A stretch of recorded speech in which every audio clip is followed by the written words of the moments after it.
बिस्मिल्लाहिर्रहमानिर्रहीम। अस्सलाम वालेकुम नाज़रीन, आप देख रहे हैं एमआर न्यूज़। मैं हूँ मोइनुद्दीन नदवी और मैं हूँ कंदासम। सबसे पहले हेडलाइंस। पाकिस्तानी चावल और फलों के एक्सपोर्टर्स के लिए अच्छी खबर सामने आई है। बैशतर ममालिक ने पाकिस्तानी एक्सपोर्टर्स के कारखानों को ऑनलाइन तस्दीकी सर्टिफिकेट जारी करना शुरू कर दिए। हुकूमत के बरामदात में इजाफे के मस्बत इक़दामात के नतीजे में चावल और फलों की एक्सपोर्ट में 28% इजाफा हुआ है। पाकिस्तानी एक्सपोर्टर्स को रूस चावल एक्सपोर्ट करने की इजाज़त मिलने के बाद 1,50,000 टन चावल रूस बरामद किया जाएगा। रूसी वज़ारत तिजारत ने पाकिस्तानी चावल के कारखानों को 2 साल बाद चावल एक्सपोर्ट करने की इजाज़त देने का फैसला किया है। रवां माह रूसी वज़ारत तिजारत वीडियो लिंक के जरिए प्लांट प्रोटेक्शन डिपार्टमेंट के ताउन से मज़ीद चावल के प्रोसेसिंग प्लांट्स की इंस्पेक्शन करेगी। याद रहे कि रूस ने 2018 में पाकिस्तानी चावल पर पाबंदी लगाई थी। पाकिस्तान प्लांट प्रोटेक्शन की जानिब से रूसी शराइत पर अमल दरामद के बाद चावल, आम और गेहूँ की बरामद में मज़ीद इजाफा हो जाएगा। वफाकी वज़ीर मनसूबाबंदी असद उमर का कहना है कि नैब आर्डीनेंस नैब को इसके असल मकसद की तरफ ले जाने की कोशिश है।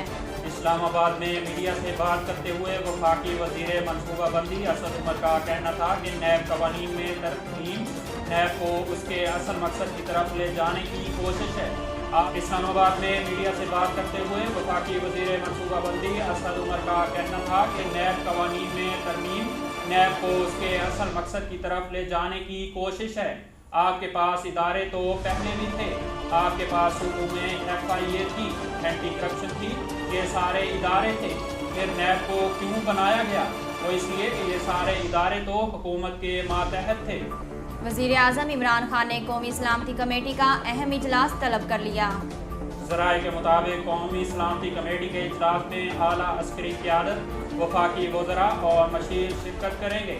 ज़राए का बताना है कि कौमी सलामती कमेटी के इजलास में मुल्की सिक्योरिटी सूरत हाल के अलावा अफगानिस्तान की बदलती हुई सूरत हाल पर भी तबादला ख्याल किया जाएगा। ज़राए का कहना है कि अस्करी हुक्काम मुल्की कौमी सलामती के इजलास में अंदरूनी और बैरूनी सूरत हाल और बार्डर मैनेजमेंट पर ब्रीफिंग देंगे, जबकि मशीर बुराए कौमी सलामती अमूर शुरका को अफगानिस्तान की बदलती हुई सूरत हाल से मुताल्लिक आगाह करेंगे। अब तक के लिए इतना ही। मज़ीद खबरों और तफसीलात के लिए देखते रहिए MR न्यूज़।